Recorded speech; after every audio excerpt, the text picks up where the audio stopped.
एक जगह राम कथा चल रही थी। पवन पुत्र हनुमान संयोग से वहीं से गुजर रहे थे। उनका मन हुआ कथा सुनने का, तो वो भेष बदलकर गांव वालों के साथ बैठ के राम कथा सुनने लगे। कथावाचक ने कहा, जब हनुमान जी अशोक वाटिका पहुंचे तो वहां हर तरफ पेड़ लगे थे और पेड़ों पर सफेद फूल खिले हुए थे। मां सीता एक पेड़ के नीचे बैठी सिसक रही थी। इतना सुनते ही हनुमान जी, जो गांव वालों के भेष में थे, वो उठ खड़े हुए और बोले, कथावाचक जी, प्रसंग तो आप सही सुना रहे हैं, लेकिन वहां पर फूल सफेद नहीं लाल रंग के थे। यह सुनकर कथावाचक ने कहा, नहीं, फूल सफेद रंग के ही थे, बैठ जाओ।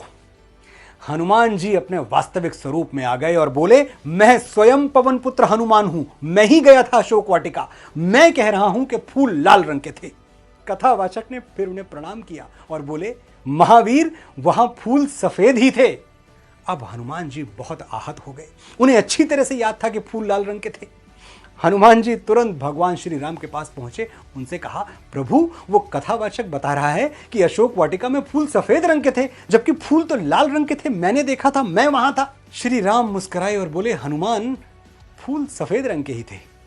अब हनुमान जी को बड़ा गुस्सा आया। वो कॉन्फिडेंट थे कि फूल लाल रंग के थे। उन्होंने कहा, अरे आपको क्या पता भगवान, आप तो वहां थे ही नहीं। मैं माता सीता से पूछता हूं, वो थी वहां। हनुमान जी माता सीता के पास गए। माता सीता पूरी बात सुनकर मुस्कुराई और बोली, हनुमान, अशोक वाटिका में जो फूल थे वो सफेद रंग के ही थे।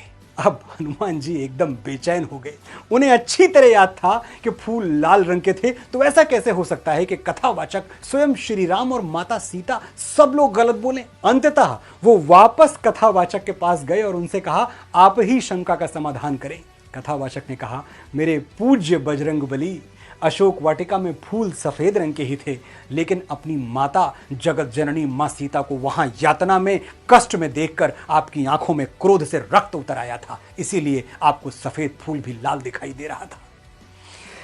तो जीवन के फूल न सफेद रंग के होते हैं न लाल रंग के, वो उसी रंग के होते हैं जिस दृष्टि से आप उन्हें देखते हैं।